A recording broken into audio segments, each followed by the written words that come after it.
you don't love me, love. You don't love, love. You don't love me, love. You don't love, love. You don't love me, love. You don't love,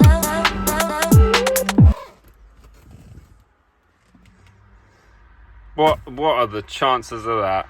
Hopefully that isn't a preface of how the rest of this video is going to go. But yeah, I'll be right back. All right, so while that's updating, let me quickly tell you about what we're doing in today's video. We are going to power remap this van.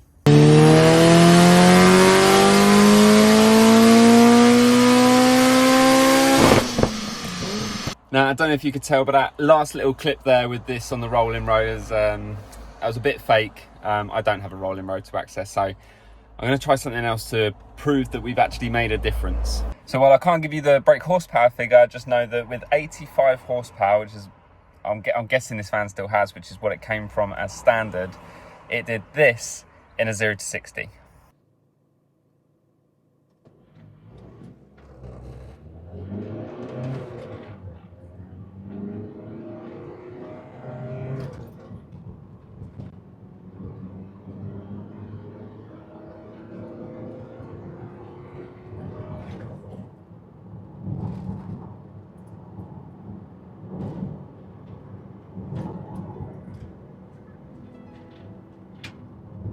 So since this is the first time that I'm ever remapping anything ever, and I've learned as much as I can from the internet and YouTube, I'm going to do this in 3 stages.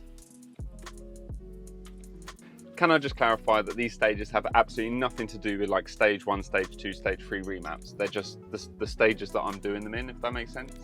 Okay, so we're going to start here. This is the information that I've taken from the ECU on the first thing on the list that after I downloaded it and loaded it into the software. This is the first thing on the list, driver's wish. Now, this is driver's wish number 1.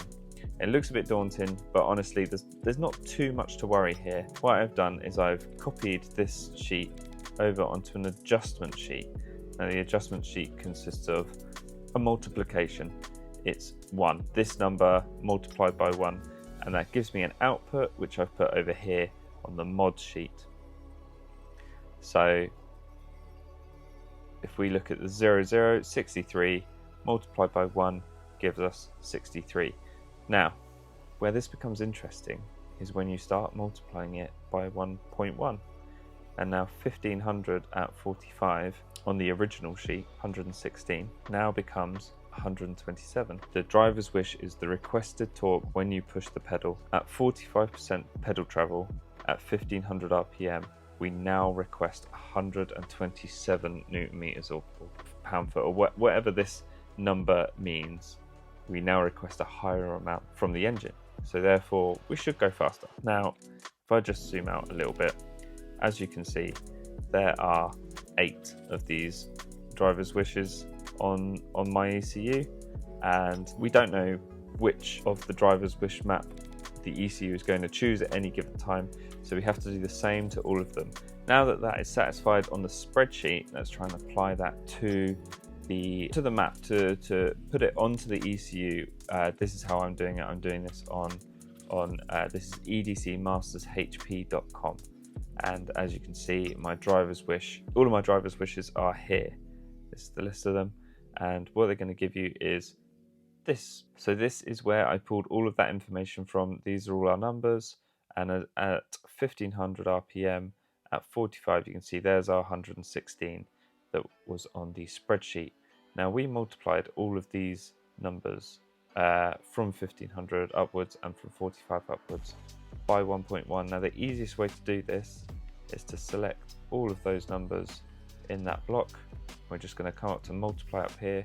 We're going to enter 1.1 in there and click multiply. And we can cross-reference this to our spreadsheet, but I can tell you now that that is the same as what our spreadsheet says. And all we have to do is do that a few times to all the other driver's wish maps, and we have completed.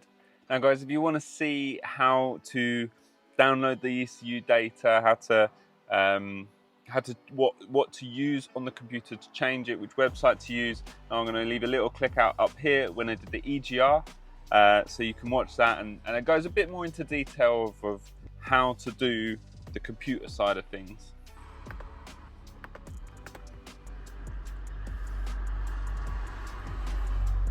Right, well, it says there, programming completed. So fingers crossed, it's done. So I guess the next thing to do is to take it for a spin and see if we've improved on that 0 to 60. Okay, so just driving it around, and my first thoughts are it doesn't feel a whole lot different, if I'm honest. But let's see what the 0 to 60 says.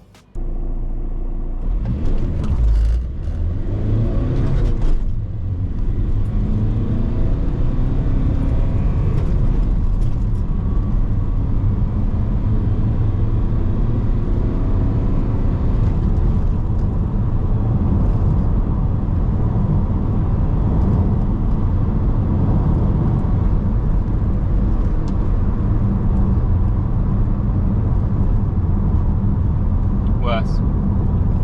It's actually done worse. I did spin the wheels a little bit at the beginning there, but in an 85 horsepower van, I can't imagine that's made much difference.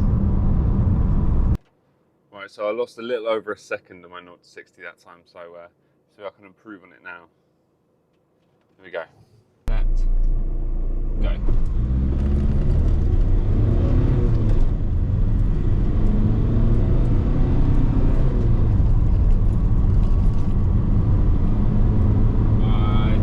Going to catch someone. I didn't make it. I did not make it. Bummer. Bummer.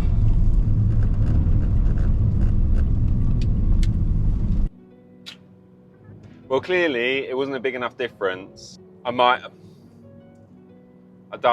couldn't even see how close I was to matching or beating the previous time. Let's try a different map. All right, so just under the driver's wish part of the map that I've got on this spreadsheet here, my next one that I'm going to change is my torque limiter math. Now this one is the torque limits at different rev ranges depending on the milligrams of input through the mass airflow. Now, my adjustment that I've done on this is in a sort of attempt to change the power curve just slightly. So generally on diesels, it comes up quite high, and you can see this here, 234, 234, 235, 233, and then it falls off very quickly. So even 3,250 revs, we're already dropping off significantly our torque limits. So all the power on this van is very low down. Now, if we want to maintain that power throughout the rev range, we of course need to increase the torque limit at higher points in the rev range. So that's why you can see that my adjustment value, which is this center box right here, you can see that it goes from 1 to 1.1 to 1.11, 1.22, and then I've increased it in the higher ranges. As you can see, 240 is lower than 244, but with an increase of 0.01, we maintain that power a little bit longer into the rev range. This is what I changed for my stage 2, and we will see what difference that makes now.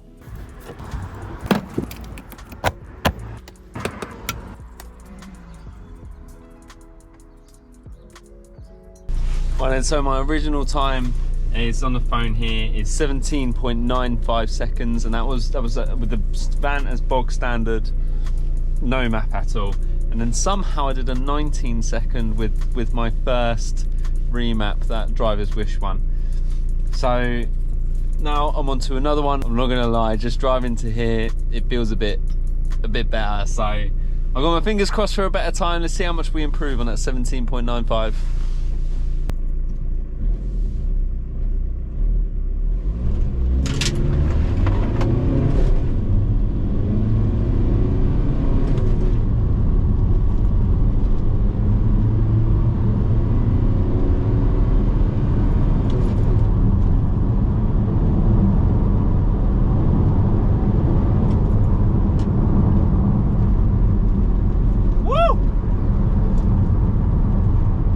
15.95. We've dropped 2 seconds off the 0 to 60 time.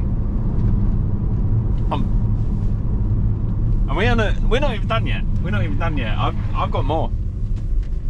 Right, let's go home and load up another map. Now then, for this final part, things are going to get a little bit more complicated, but not really. It looks more complicated, but it's not. So just under my torque limiter map, my next thing that I've put in my spreadsheet is my injected quantity limit by MAF.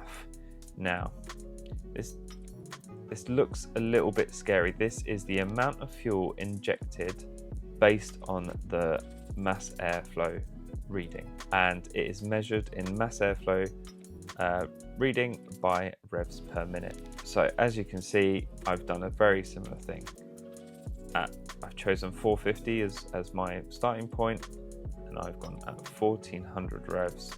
I'm going to start injecting fuel at an increased amount of 1.12, and that gives me these readings here. Now, the problem with these readings is they don't really make any sense as they are. They're just numbers on the screen. So in order to make this a bit more readable, what I've done is I've created these next two boxes, which I've called expressed as air-fuel ratio, so that you get a better understanding of what the air-fuel ratio is at these certain points, at these numbers. So this is the original. This is just this box here turned into an AFR representation, and as you can see, at about 450 at 1400 revs, we are at a 17.6 AFR. That is 17.6 units of air to 1 unit of fuel. Now, after we have made our change of 1.12, we are now at 15.8, and this means that you can make sure that you're not creating an overly smoky map. You're not adding a ton of fuel where it doesn't need to be, and you can sort of see that everything relates to each other quite nicely. Now, with that adjustment made, you can then move on. This is just the injected quantity to Newton meter conversion. It's very simply gives you a maximum amount of fuel that you can inject under the current map parameters. But then we move on to the boost map. Now, turning the boost up can be a little scary, but on a diesel, it's not scary at all, not really. All I'm going to do, same thing again, at about, I know when my boost comes in, it comes in at about 1700. I've just added a bit more, 1.1. As you can see, the green box signifies the changes we've made, that those have increased. There are two boost maps on here, so I've changed them both. They both have the same point at which I've increased the boost, and then of course the boost limit itself will also need to be increased. I've done the same thing again to make sure I'm not going over that limit of boost and I'm not going to cause any weird things. And then the single value boost limit, again, I've multiplied it by 1.1, give me the higher value. We're not going to hit any boost limits and go into limp mode or something like that.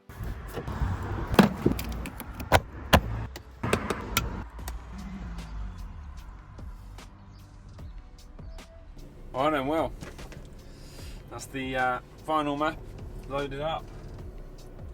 Time to do my final power run, and hopefully we get yet another improvement. I mean, 2 seconds was pretty good, but I reckon we can get more.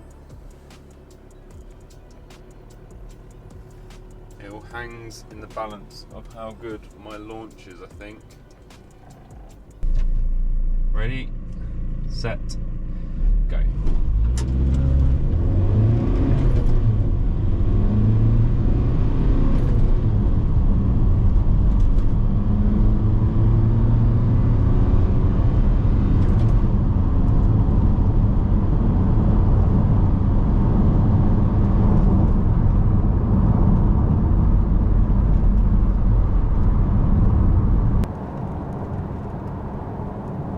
Done it again. Alright guys, well there we go. I've made 3 different maps from scratch. Well, not from scratch, obviously using the original data that I pulled from the ECU. Just based on YouTube videos really. I I haven't changed anything between loading one, testing it out, loading the next, testing. So right now, I've taken 3 seconds off of my total 0 to 60 time. Which, when you think about it, is crazy considering all I've done is sit on a laptop with Excel open and just change some numbers. That's all I've done. So I'll show you on screen right now the list of all the recorded times. I've only done 4 runs, completed 4 runs on the FastR app is what I was using, which is it's a GPS based tracker to give you so it's not perfect, but it should give us a pretty good estimate. I am going to revisit this. I want to get more speed, more power out of it, but I think I'm going to have to approach this slightly differently. I'm now going to have to tweak and check and change very slowly over a long period of time, and then I'll give you guys an update whenever I'm pleased with my results enough. I know that a stage 1 remap on this van takes you to about 130 horsepower, and that's if you just go and pay someone and they just load it on. So if I can get this to 130 horsepower estimate based on the 0 to 60 time, then I'll be very happy. So with that, guys, hope you enjoyed the video. I've certainly enjoyed it. The van just feels better, drives better, the engine even sounds happier. So subscribe if you want to see the update of how far I get with this, and I will catch you guys in the next one. Peace.